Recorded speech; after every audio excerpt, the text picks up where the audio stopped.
Guys, gals, and friends, everybody listening, welcome to episode 31 of The DRE Show, the current state of rank and rent. Now, this is going to be a little bit different.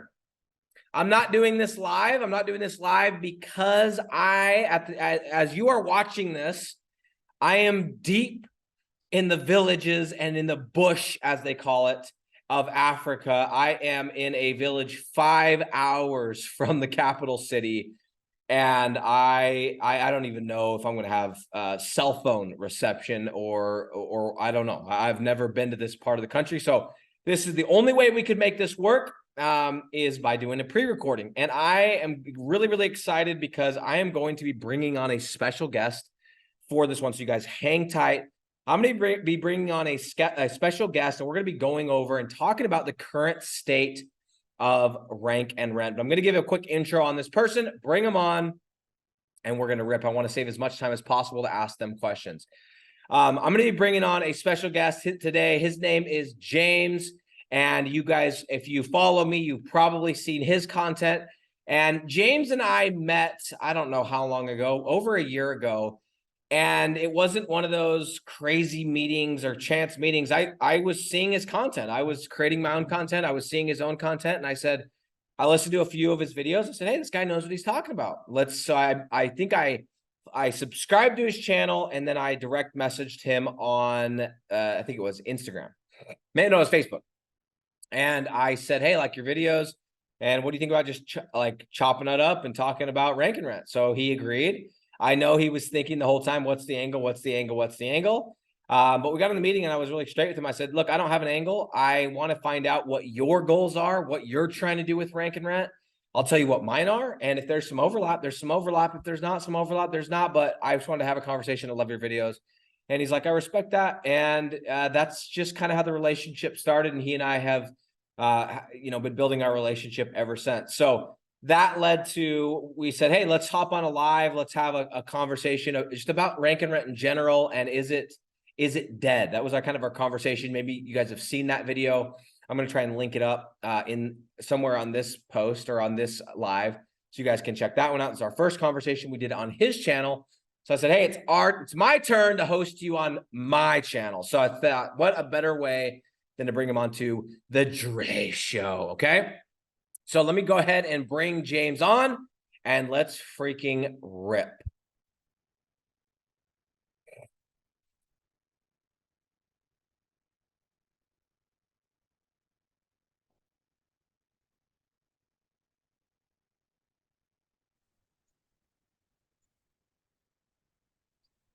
Hey, my man. There he is. What's going on, bro?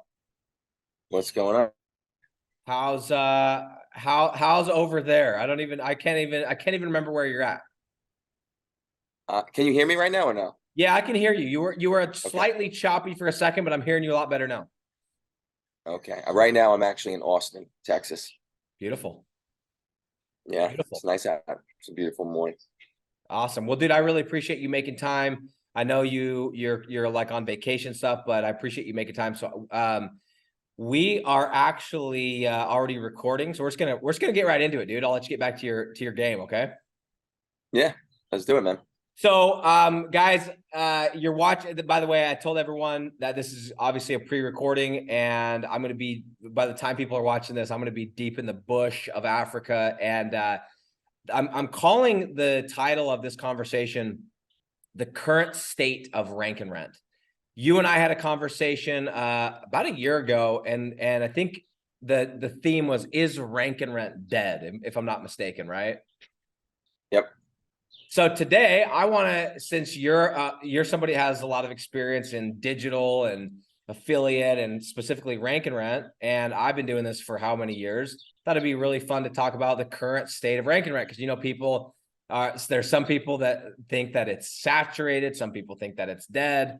And so I just have a list of questions, if you're okay with that. That's some talking points, and we'll just go through it, dude. How's that work? Let's do it, man. Okay. Yeah, so let's go.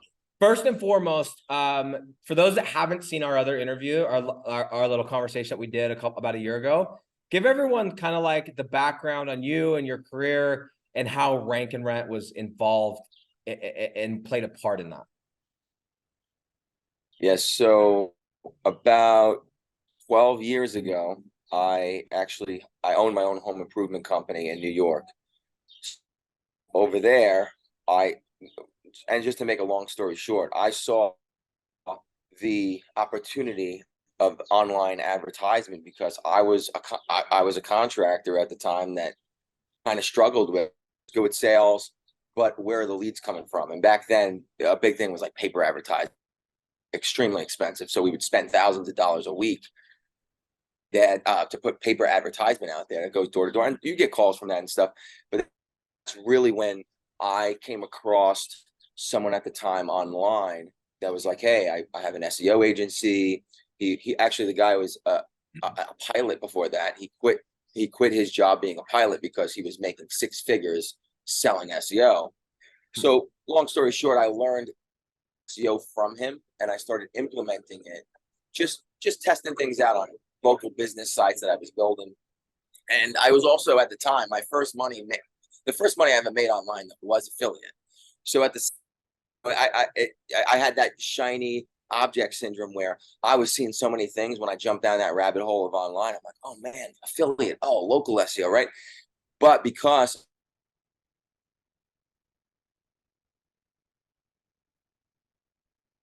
Oh shit. fastest way to make money though, like a good amount of money, was local SEO. Mm-hmm. You still got me or no? Yeah, you clipped a little bit, but you're good now. Go ahead. Is it my internet or yours? Because it looks like my internet's strong.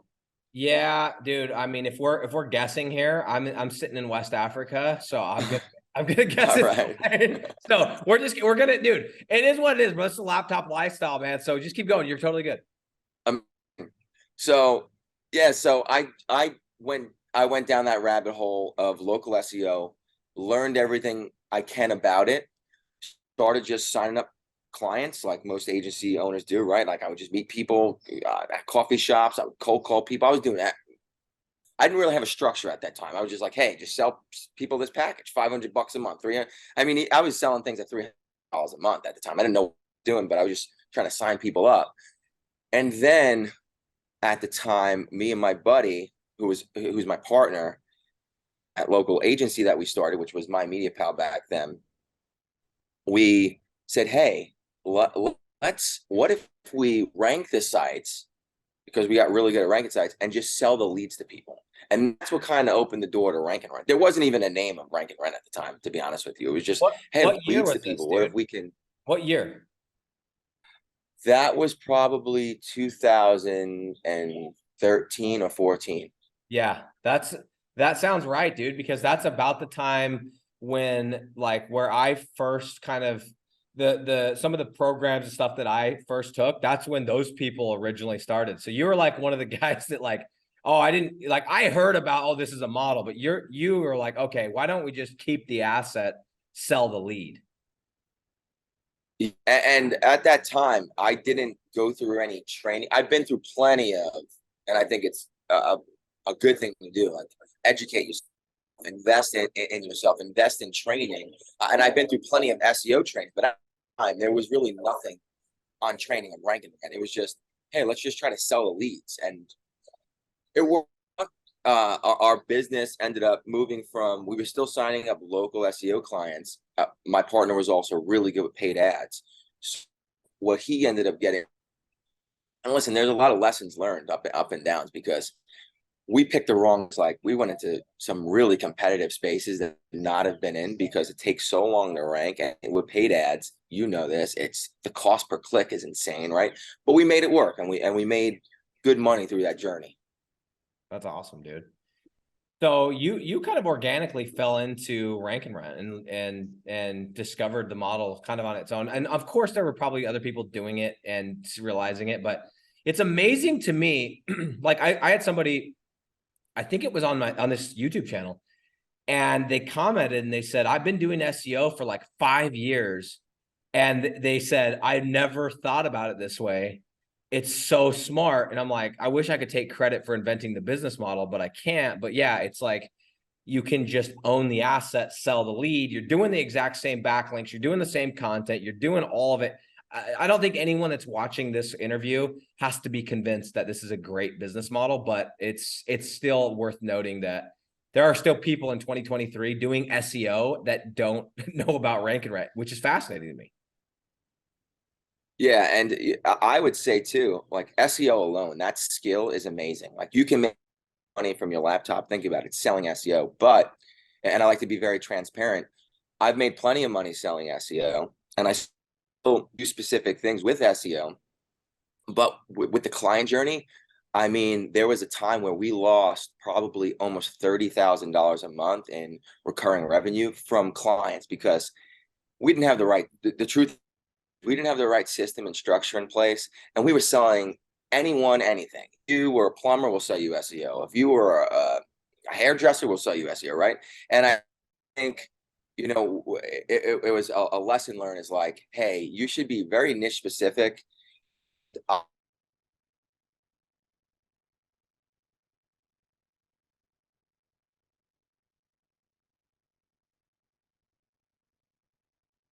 Uh-oh, guys. James is going frozen. Okay, here's what we're going to do since James went a little bit cold on us, and maybe it is on his end, which would be a little bit bananas. But I'm going to make a quick interjection and note on this. And if he's still not unfrozen by the time I finish this thought, I'm going to pause and we're going to start the recording again. In fact, you know what I need to do? Let me go ahead and I'm going to just push him out of here. I'm going to remove him. Give me a second. Okay.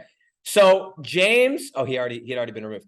James had a really, he said something really interesting, and I want to, I was going to say this regardless of if he was on or not, but so he said that when he first started, he was selling SEO to everybody, right? He was selling to hairdresser, he was selling to the plumber, he was selling this, selling that. I did the same thing. I had the restaurant client, I had the this client, I had the that client, I literally had these really random clients doing random stuff. And in the beginning, you need that money, you want that bread, man. So it doesn't matter. And you're just like, you're grabbing. And then you realize it's so hard to keep learning new niches. And even though you're trying to apply the same principles to every niche that you're in, every new niche you go in, you don't know the keywords. You don't know the way that people search. You don't know the nuances of that specific niche. And so when you stay in one niche, not only is it easier for you and can you provide a better service, but it allows you to land bigger clients. It allows you to be an authority in the space and charge bigger retainers, whether you're doing SEO or lead generation. And it doesn't mean you need to be stuck in one specific, but I would stick to as few as possible. That's why I always talk about, I've made my money in concrete, tree service, spray foam insulation, duct cleaning. That's the core, and artificial grass. Those are my core freaking niches. Now, of course, I've got the cactus removal, this, and a little bit of this, a little bit of that. This is where I've made my money. And that is because it makes way more sense to focus on a niche and go vertical. Okay, James, perfect timing. It's like he knew. Let me go ahead and try it again. He's going to come back in. It's like he knew. James. All right, bro. So we're gonna keep rolling, dude. This is the thing. People know I'm in Africa. It's part of the game. And if it happens again, for the heck of it, because it could be, try shifting to somewhere that's a different. Is that what you did? Did you move spots, or are you in the same spot? I did spots. Okay, we'll see how it goes. Let's keep shift, but my connection's strong. I again, I don't know if it's I'm telling you right now, it's mine, dude. We're in Africa. I just mentioned after you hopped off, I just rolled into it and said, hey, that's the beauty of staying in one niche, is that it's easier to market, right? It's easier to do what you've done because you know the keywords, you know what the buying habits, you know the nuances, which means you provide a better service, but also allows you to land bigger clients for more money because you are the expert with expert case studies, et cetera, et cetera. So, all right, dude, I got to get into some questions in case the internet, you never know it's going to go out. So let's just jump right in. Very first question. Did Epstein kill himself? I'm just kidding, bro. Definitely not. I'm just kidding. I think anyone that's watched that could hopefully answer that way. Okay.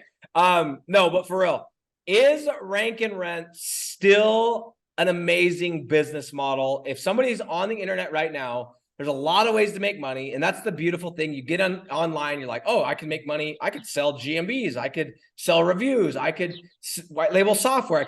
There's so many ways to make money. But is rank and rent in 2023 still an amazing business model for someone that hasn't started yet? Or what are your thoughts on that? Oh yeah, I think it's one of the best online business models, hands down. And again, I've done a lot of different things. I got my hands in a lot of different things. I would say there's two things. If you're doing affiliate marketing, I think is one of the ultimate best online businesses, but there's a lot that goes into that. And the second one right behind that is rank and rent. If you want to make quick money, of course, if you understand the skill of SEO, you can make quick money by selling it. But if you're smart, you do rank and rent. That business model, hands down, is just the smarter way to do that.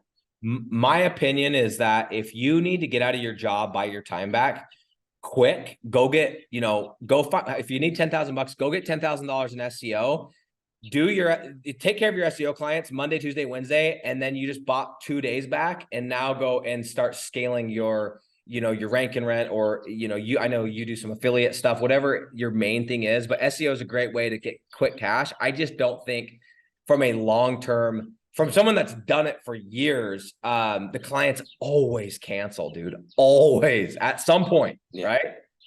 I have, what's amazing is I have a few clients that have been with me for 9 years, but that's crazy. What some of those situations, what I did is I also leveraged, like for one guy's a home builder, right? What I did is I understood, like, okay, he loved what we were doing SEO wise.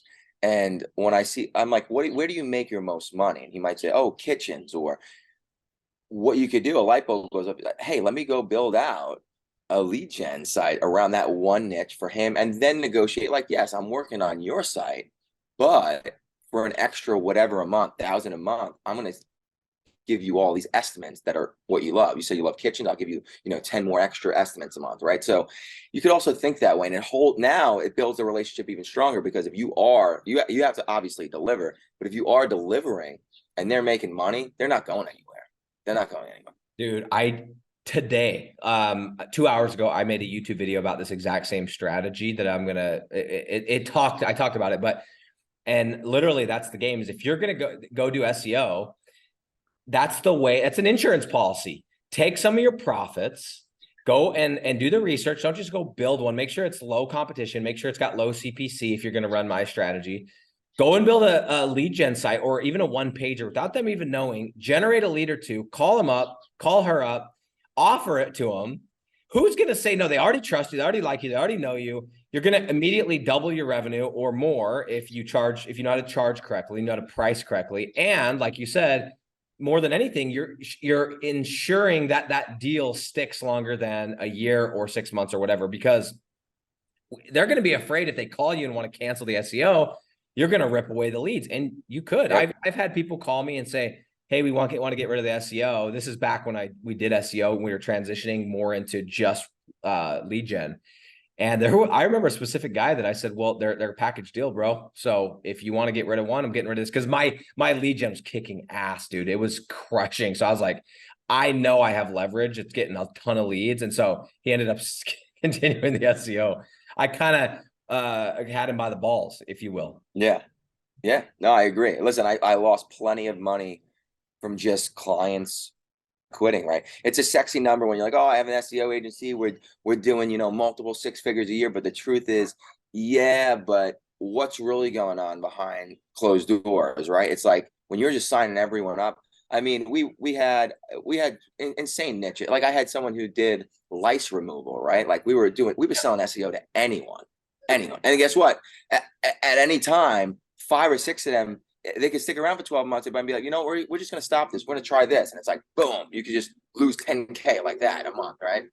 It was so hard for me to predict, and I never slept well, dude. Every time I went on vacation, I remember coming to Africa and I would go out during the day. I didn't have internet, and I would come back and I would turn on my Wi-Fi, and I was just like terrified that I had a message or an email from a client that said, hey, we need to talk. And I was like, oh no. So I didn't sleep well. And the point where I was like, I'm done is when I was at Disneyland, dude, or maybe it was SeaWorld. I was down in California and I got a call from a client that's paying me $4,000 a month. And that $4,000 a month at that time meant that's a lot of money to anybody, but at that time it really meant a lot. And dude, I lost a deal while I was there. And I'm like, it just ruined the whole trip, man. I'm like, I can't live like this, dude. I've gotten those calls. Yep. Sucks, dude. So anyway, okay, moving along. Do you think rank and rent? This is a question I always get. Do you think it's saturated, bro? I'm too late. It's 2023. I should have jumped in earlier. Yeah, you should have. But do you think rank and rent is saturated? By the way, James and I, for everyone watching this, I didn't call him before and say, dude, you need to answer these. If you disagree or have a different opinion, I think it's great. I'm not trying to tee him up and he has to, hit it out of the park. I'm just asking, like, if we were sitting there having a drink, what is your honest thoughts? Is it saturated? It's not saturated at all. Actually, I just think you have to get smart at picking niches, right? And what I like to do, we run a lot of case studies, so we launch different sites. And one of the things actually that we launched recently is a concrete site in the Orlando area, and we're already getting leads, right? And this was a niche that I actually a light bulb went off actually from you, and I was like, let's just test this niche out. Let's just throw up a site. Let's get a verified listing, and we don't again. I don't use paid advertisement anymore. I know that's one of the things that you teach, and I think it's genius. People should do that if you can leverage that skill. Definitely, we're just leveraging organic SEO, and I want to get the data back because I teach SEO as well. So we're just looking at, all right, we're going to implement our SEO techniques. Let's see what happens. And boom, we're already getting leads. So it's definitely not saturated, right? It's just picking the right niche.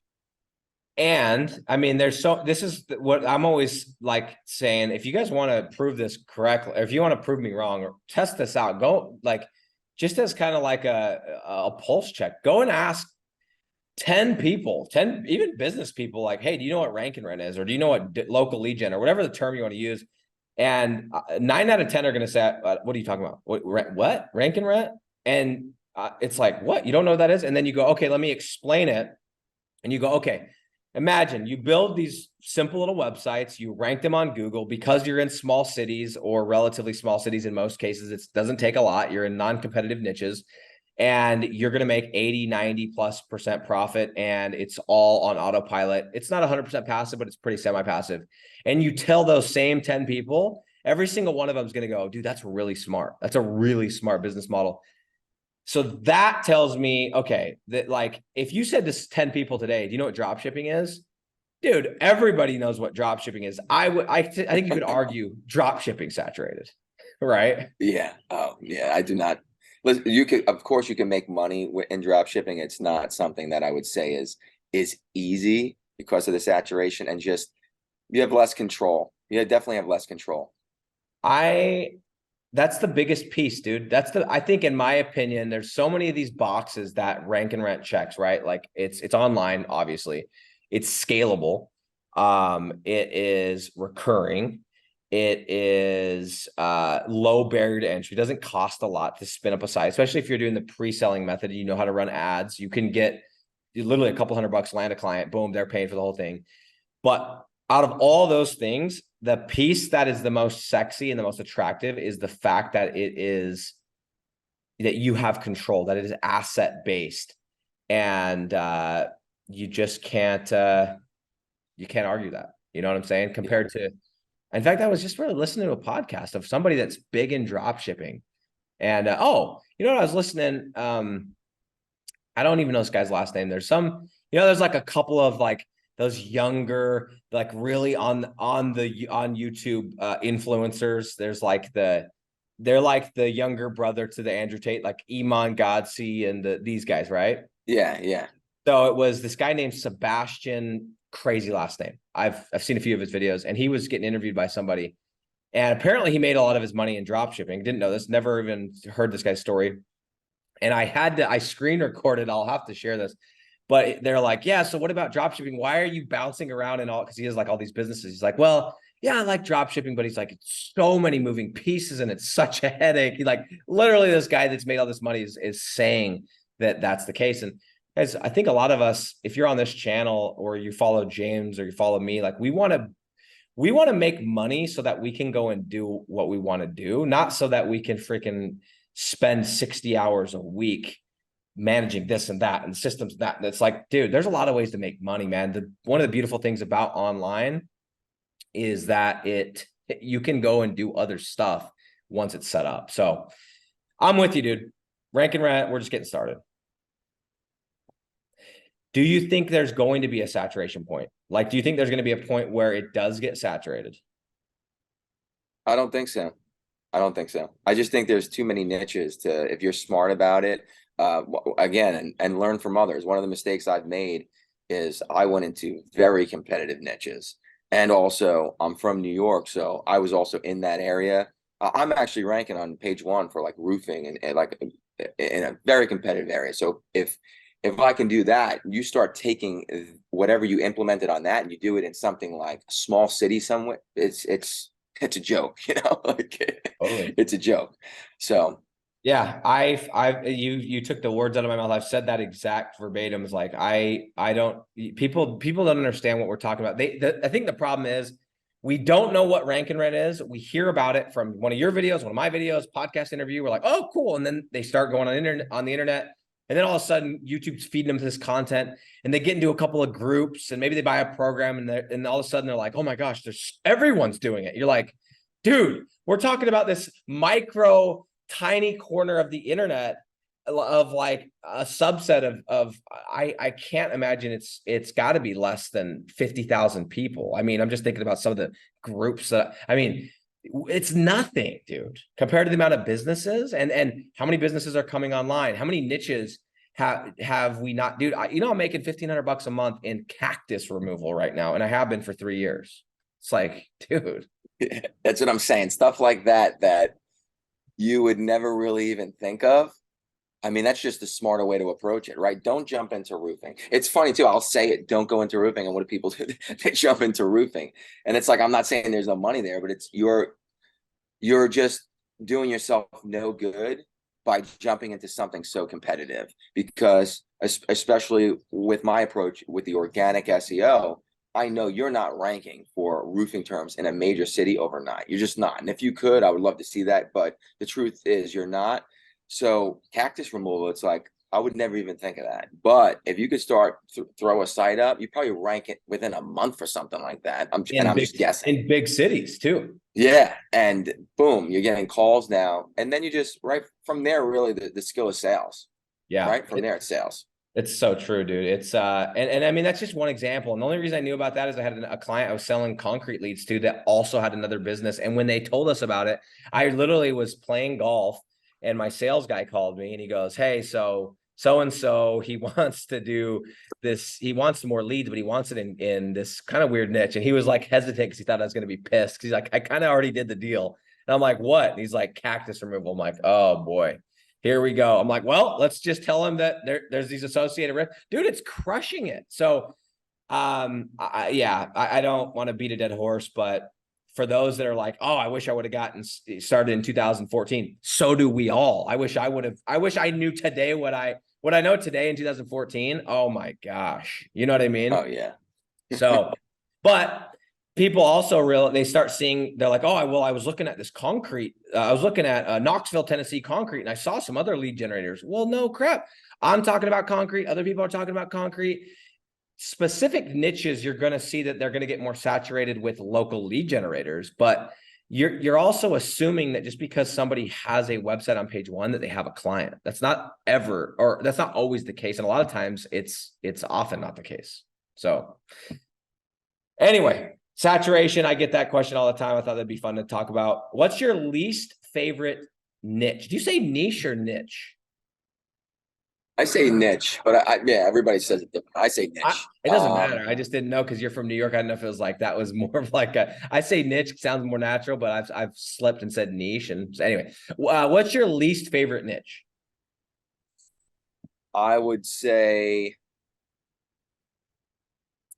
probably, and it's not that I don't like these niches. It's just I just think they're too competitive, like plumbing. I think everyone's been jumping into that. So years ago, if you're smart about it too, so I think it was hot water heater repair, like stuff like that. If you're smart and you're going after terms like that, that's the smarter way to approach. But most people just go plumber New York City. It's like, okay, that's very competitive, right? I don't think it's a good approach to go into the big niches in big cities.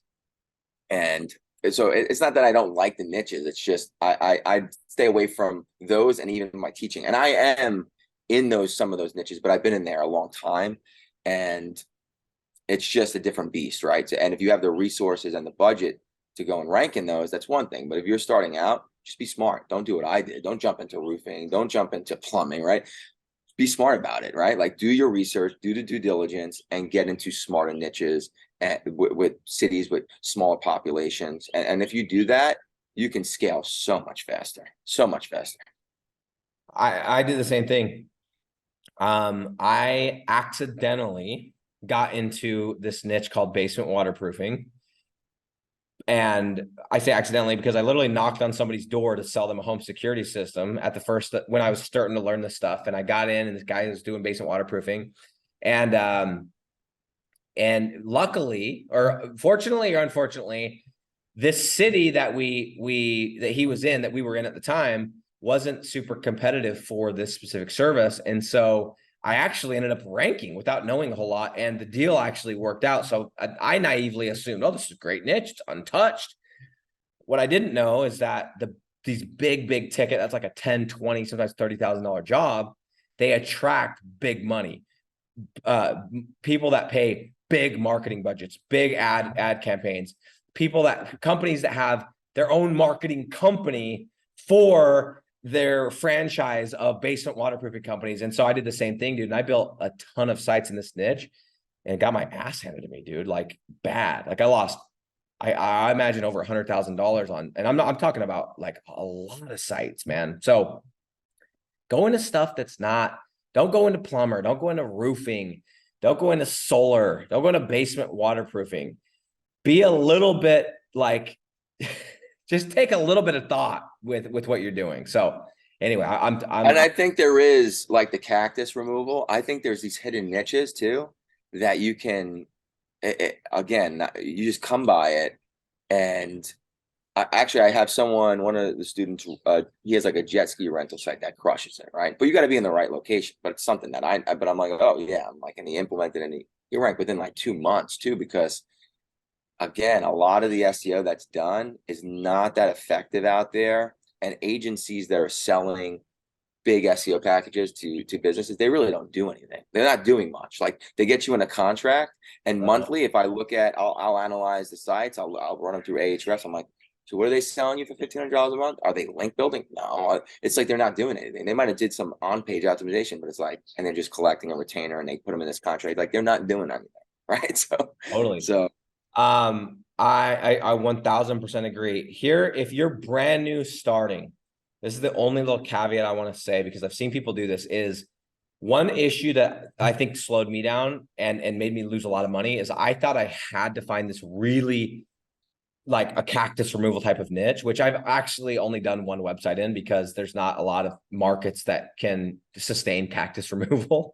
So I was under the impression you had to find a cactus removal type of thing to really make a ton of money, which so I tried all these different niches. I was in this and I was in that and I was in this. And finally in 2020, when I actually scaled up, I had this thought. I'm like, why don't I just, you have to get the niche right. You have to get the city right. So why don't I just eliminate the niche part and go into tried and true niches that I know work? And then I can just focus and hone in my city selection process. So my opinion is, if you don't have a deal, you're not at 5, 10K yet, or you're just starting, do yourself a favor and eliminate half the battle. Go into a tried and true niche and focus on finding the right city. Once you start to get some money and some revenue coming in, quit your job, whatever, then we can start testing this stuff out. Because I think people get discouraged because they test out, oh, my uncle does insurance. My cousin's an accountant. These niches, although they might work to some degree, they're not good for this business model. So anyway, love it, dude. What's the biggest mistake people need to avoid when getting into rank and rent? I would say launching too many sites at once, not being focused on a niche. And even if you are focused on a niche, like I would not go out and just build. I see people, I'm just going to build 50 sites, right? It's like, for what, right? Like you're going to build 50 sites. It's like, let's get your skill. Again, it comes down to selling. You could have 50 sites. If you're not selling, you're not making money. So there's people that have one site and they're making money off that site. There's people that have 50 sites and they're not making anything because all they think about is like, let me just launch a new site. And I think you brought it up before. You could be ranking on page one, calls could be coming in, but if you're not selling, you're not making any money. So I think that's a big mistake. If you have, I don't care if you have 50 sites producing 20 leads each, you have a hobby until you have a business owner paying. Yeah. You have a hobby. That's just the reality. As much as someone's listening right now going, oh, you're just such a dick, Nick. But it's the truth, man.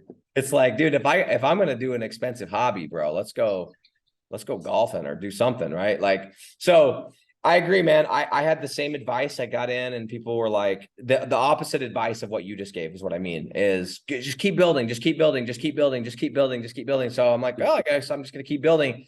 Before you know it, my tracking phone number bill is high. My hosting bill is high.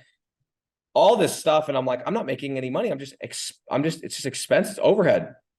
And so you don't, I think you could build a couple, but like focus on getting the deal, focus on getting that one. And that's why I think everyone found it refreshing when I came out and started talking so much about sales is like a lot of programs, a lot of people, it's all about the build, which is a crucial component. But like at the end of the day, I'd rather have a deal and not know how to build and have to go find somebody to do it for me than to know how to build and not be able to get a client, because there's a laundry list of people that will build your website, that will do your SEO, but there's not a laundry list, or there's not a mile long list of people that will do sales for you or that know how.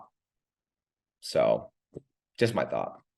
No, I totally agree. Again, and having, I think success leaves footprints. So having a system in place, sales is a serious skill, and having a proven system in place and something to follow just makes it that much easier, right? And there's a lot of people that are afraid to jump on a call.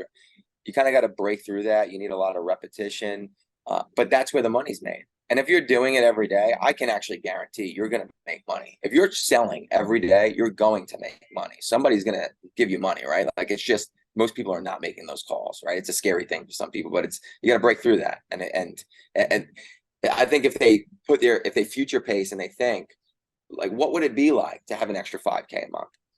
You're going to get there. If you actually make calls every single day, you will get there, but you have to do the calls every day, right? I have nothing to say, because I've been saying that for how long. It's like you figure out where you want to go, you create the map to get there, and then you do what needs to be done when it needs to be done, regardless of how you feel. And you can literally go anywhere. You can make any amount of money. You can build any life you want. And the problem is people, they dream the dream. Maybe they'll even create the map, but they do things when they feel like it. But when they don't feel like it, the difference between people that are way further ahead and those that aren't is the ones way further ahead, whether they feel tired, whether they feel depressed, whether they feel whatever, they still do those reps, whether it's content, whether it's backlinks, whether it's the calls. That's it, man. That's the whole thing. So that's facts, dude. I like that future pace where you want to be, and just go do it, dude. So why aren't more people doing rank and rent?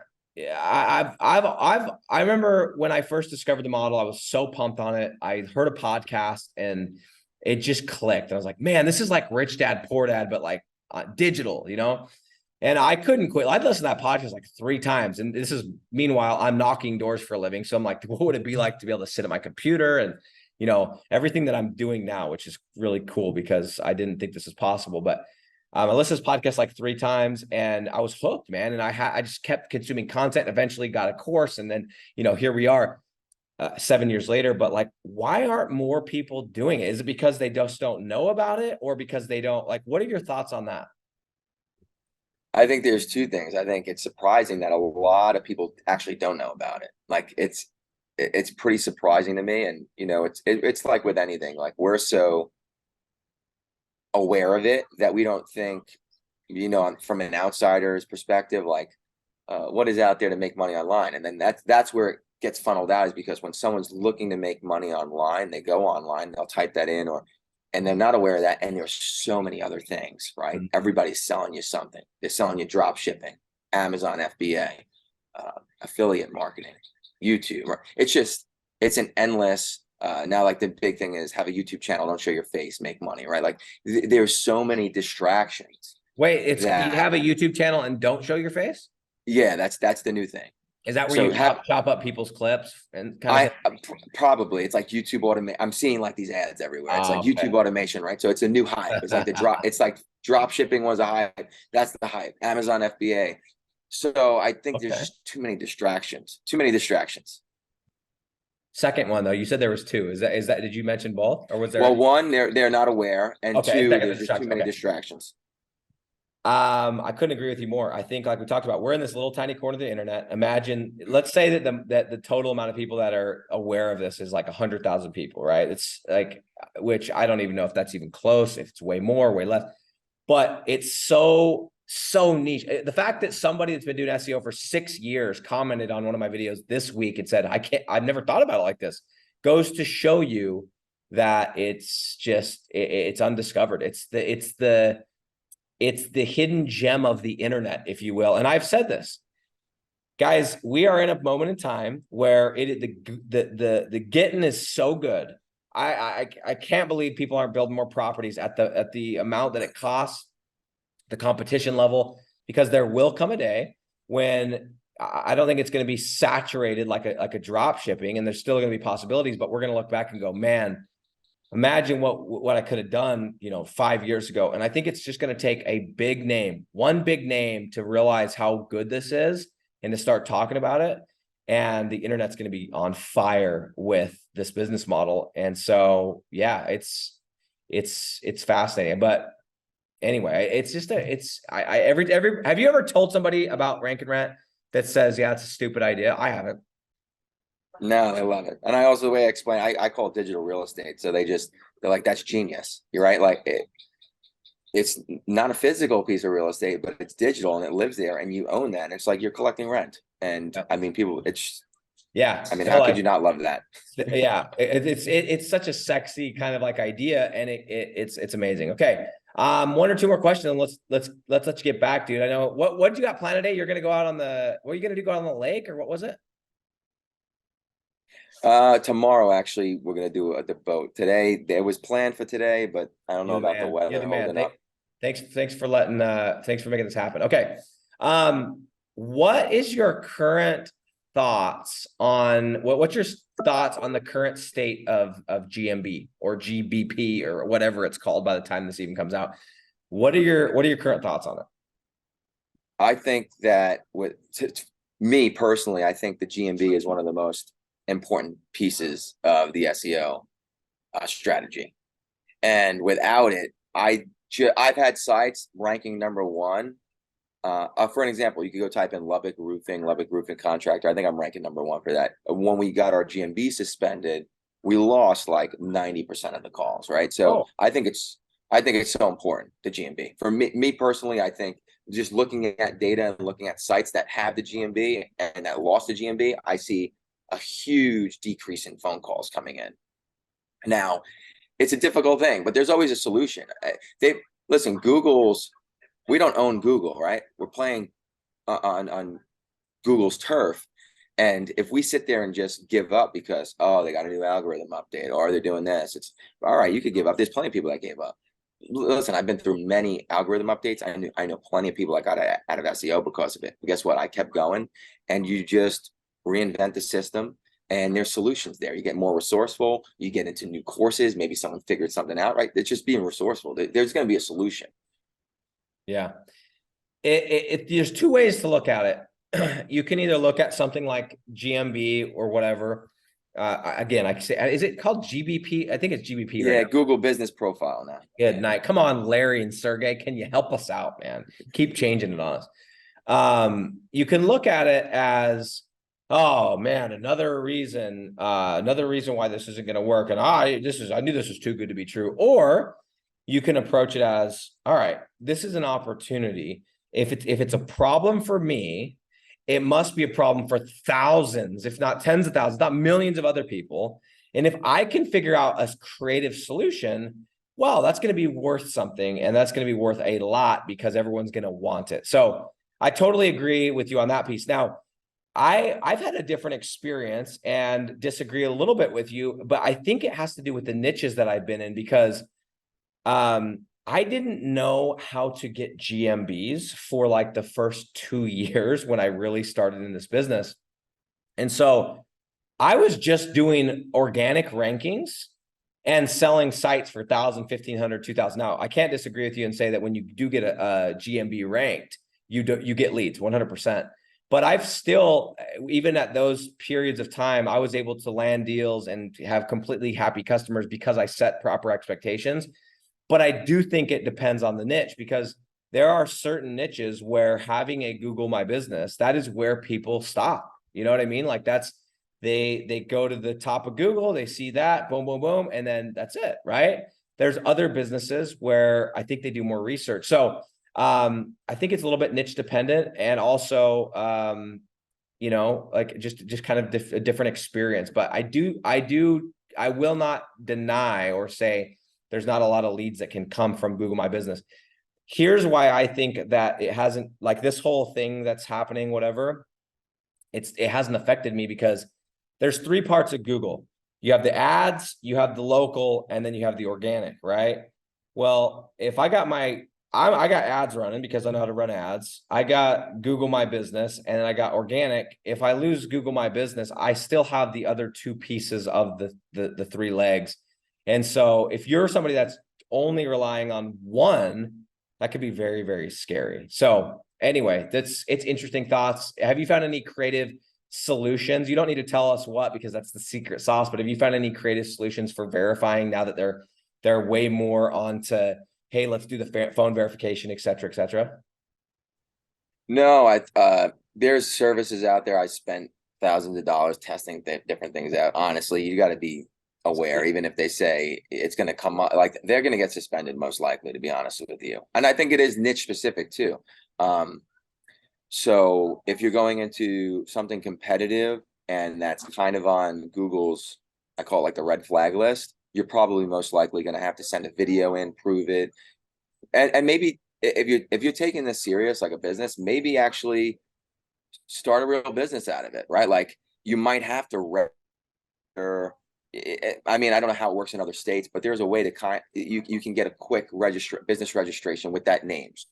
If you're doing Austin Concrete, right, you might have to just register that business name, have proof of documentation to send in. And again, if a lot of times if you communicate back and forth with Google, they're making it tougher, don't get me wrong, but they just want to see proof, and then sometimes they'll slip it through, right? Again, if you're in a specific niche, it's very hard. Like restoration, very hard. I can tell you that. Locksmith, very hard, right? Like they're on top of it. Like they want to see proof. So there is no magic solution to it. You just have to think like as if it's a real business, and it should be treated like that, because if you're going to make even $1,000 a month recurring from it, it's probably worth it. Figuring out, yeah. We're trying all kinds of stuff. I'm like you, like I've tested out some services. In fact, we got a couple different techniques that we've come up with. Some of my students have come up with that I'm like, okay, it's worked, but we got like, before I'm going to take it to my students, I got to make sure it works again and again and again, and make sure that's not going to just get suspended. But you know what? I take that challenge. I kind of get a little bit of energy off of that challenge. Like every time something like this happens, it's going to push a certain amount of people out of the market that are my competitors. So, it's the same thing. You remember when it was like the only thing people could talk about when to me, it seemed like when I started talking about ads, I'm sure it wasn't just me, but when I started talking about running ads and everything, and then people were like, well, but everyone's getting suspended. And then it's like, okay, well, let's find some solutions. And we worked through it. And I actually have a full-time guy that just deals with ads and ad suspensions into my group, and he helps everybody. And dude, that magically was just something that we figured out and we solved. So guys, don't get discouraged. It's like anything else. Let's say let's say that James and I were here and we were talking and hyping up how good it is to start tanning salons or Jimmy John's. And let's say Jimmy John's, and all of a sudden the FDA came out with some new thing that's getting whatever. There's always going to be something, and that's business, man. So those of us that are problem solvers, you know, we're gonna come out on top. So, James, where if people, guys, and by the way, this is what I love about me and James is like we're both just trying to help each other. He does stuff a lot differently than me. And I think that there's certain people watching this that James and his approach and his style and his, you know, charisma is a much better fit for you. He's not screaming at the camera all the time. And maybe some of you that are following James are like, oh, this Nick guy, I like the energy. So there's room for everybody. That's what I told James the first time we talked. And I was like, dude, I just want to find out what you're trying to do. And I can help you. You can help me. So James, if people want to check out more of your stuff, what's the best way to do that? Yeah, if they just go to YouTube and type in James Kuck, they'll find a bunch of my videos. I've been focused on other things right now, so I haven't uploaded in a while, but there's still You have some really good ranking videos. Content videos, some really good videos though. Yeah, so a lot of that content still gets a lot of views, and I get messages all the time. There's some good tutorials that still are relevant, like going over Google business optimization and stuff. So there's some good content on there. That's where they can find. Is there anything else that like for people that maybe they hear this or like regular, that's not their thing? Is there any other things that you're talking about heavily on the channel that they could check out? Are you talking anything about affiliate or anything like that, or are you mainly just kind of focusing on affiliate? So My Media Pal, we do blog about a bunch of different things when it comes to starting an online business and the skill of SEO. Okay. So they could check that out as well, but mostly focused. I think top two business models are for me that I tell people is rank and rent, and then also the approach of affiliate marketing. Amazing. Go to YouTube. You guys type in his name, and you're gonna just start looking for these thumbnails with this model looking guy, dude. It's awesome, bro. Yeah. But didn't you used to do modeling? Yeah, many moons ago. That's not a knock. I think it's dope, dude. I think it's dope. And I even said that to you. I'm like, bro, this is getting some model vibes. You're like, well, I actually used to do a little bit. So anyway, you'll know what I'm talking about when you look at the video. So, dude, thanks for hopping on, man. Yeah, man. I appreciate you having me, man. When I get back to the state, I'm gonna be traveling back. Let's link up, have a proper phone call. But I appreciate you hopping on. And anybody that wants to check James' stuff out, go check it out. It's not going to take anything away from me. For everyone that's listening, thank you guys for being on another episode of The Dre Show. I'm out. Thank you, my man. Thanks, bro.